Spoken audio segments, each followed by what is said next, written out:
Alright, so I got another episode of RANTAMANIA here for you. I know this is like the third one in this week, but I've been getting a lot of video requests and I don't want to get overwhelmed. So I've really decided to put a lot of these video requests into one video, and that's a good thing about RANTAMANIA. You could combine a couple concepts or topics into one video. So first one, this is a request. And I got a request to rant on Triple H and Orton, but it's like I've already done that a lot. But I will do it, for about 2 minutes in this video. So Orton, just can't wrestle, can't talk at all, or the scripts are he's been given by the creative team are just stupid. And then you got Triple H who can't entertain anybody. He just loves to bury people for his own good, and it's just a fucking disaster pretty much with this corporation. And they know nobody likes them either. They know you think they're just oblivious to the thousands of fans, hundreds of thousands of loyal fans who are saying this corporation angle sucks. Do you think they are oblivious to the fuck? They know that Raw got a fucking 2.65 rating. They know that this corporation thing sucks. Triple H and Vince McMahon know it sucks. But they continue to do it, just because they want to look good as a family on top. Triple H can't lose ever. He's got to be on top. When's it going to end? Can it please end already? They went 12 months or whatever, like over a year, with aces and eights and TNA, even though it fucking sucked. Cut your losses, start something new. If you got like a fucking stock or whatever in the stock market, and it continues to go down, you're not gonna stick with it. You're gonna fucking get a new one and try to get that money back. But that WWE, they're just gonna keep going with this corporation story, and they're gonna keep piling up the debt because they don't want to admit they're wrong. They don't want, but they know. But everybody knows they're wrong. I would gain more respect for Vince McMahon if he just cut his losses, admitted he's wrong, than if he just goes on like nothing's happened. Next one. Another video request here. Somebody wanted me to compare WWE or whatever to from like back in the Attitude Era. Like he wrote down, I think it was 2000 to 2003. Didn't really watch it then, but he wanted me to compare it from like the early 2000s to right now. And looking at it from like the early 2000s, it was a lot better, obviously. Ratings were probably higher, viewership was probably higher. It wasn't for kids, it was TV 14. But just looking like back at the Attitude Era, you wouldn't even have to watch the Attitude Era to know that it was more mature and better than right now. I mean, you could just go watch some of the classic promos or shit that happened during the Attitude Era. No, it's a lot more mature and better than shit is now. And logical, too. I mean, the belts were more prestigious. I mean, they're always talking about, oh, the IC belt held by Austin, Stone Cold Steve Austin, Triple H, whatever. JBL, they even mentioned. Guys who were main event caliber guys. But now the belts are held by guys like Ambrose. Ambrose is not bad, but they don't do anything with him. He never defends it. Really, I mean, when's the last time he's defended it? Can't really remember, can you? He's only really defended it against jobbers. I mean, but everybody's a jobber in the company, so he hasn't defended it against anybody good. And the IC belt, oh man, that's just in the fucking toilet pretty much. I mean, you got everybody who wins the belt. Just they had Wade Barrett as champion.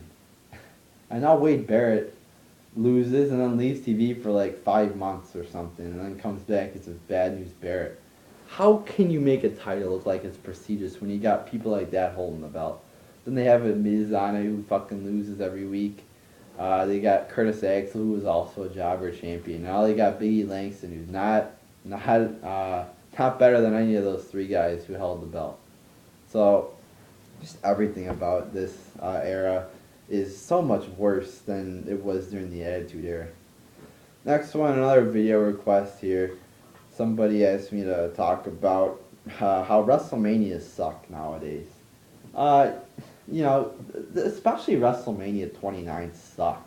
When you look at that card, you had like one probably 5-star match between Punk and Undertaker. But that's really it. Everything else was very subpar for a WrestleMania. You had Lesnar Triple H, which was an alright match, but predictable. Triple H won just to get his fucking spotlight. Then you had what Cena Rock, which was not a horrible match, but it was predictable. It was it's stupid almost. It's just Rock's not even there. He's defending the belt at WrestleMania. They have like one face-to-face promo as a build to that. There's no story behind it. There's nothing. No build to the match, really. Horrible build to this match. So, yeah, that's pretty much it. WrestleMania 29 pretty much sucked. And then you had 28, which actually was not a bad show. You had Punk Jericho, which was a good match. Undertaker Triple H was a good match. Rock Cena was a classic match. So you had some good shit in the 28. And 27 was actually very shitty. Called one of the worst cards in WrestleMania history, along with 29. So two of the last three WrestleManias have been some of the worst WrestleManias in history. So that, WrestleMania, it's like this should be the biggest feuds, but no, you got like the Shield versus Sheamus, Big Show, and Orton. It's like that was, it's like fucking on Raw. Those matches were on Raw. You got, Daniel Bryan in a tag match. Really, tag champion, a tag match. You fucking serious? One of the best wrestlers in a tag match. What else did you have? You had I'm trying to think. I don't even remember. But point is, WrestleMania should be awesome shows. The next one. Somebody brought this to my attention. WWE is teaching their baby faces to not sell losses. So when the baby faces lose a match, they're supposed to smile and be all happy after the loss. Just illogical again. I keep saying it. Nothing makes sense in the company anymore. Everything is just stupid. It's simple. This is not even. You don't even have to really have, a brain to know that if you lose in sports, you're fucking depressed.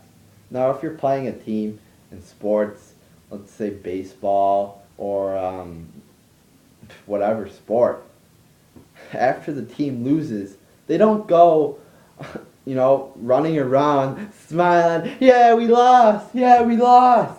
No, they don't. And they don't go, high-fiving fans after a loss, usually, unless it's like the end of the year where, they lost and they're just high-fiving their fans, saying goodbye, thanking them for supporting them. That's really the only time that. But they won't smile. It's not like they really get entertained. They won't have a big celebration for losing. It's like, why would they smile right after they lost? They're supposed to be depressed they lost, not happy, like a fucking retard would be. Then, the last one. Randy Orton's cousin gets fucking hired to this fucking company. Now, the only reason Orton's in the company is obviously because of Bob Orton.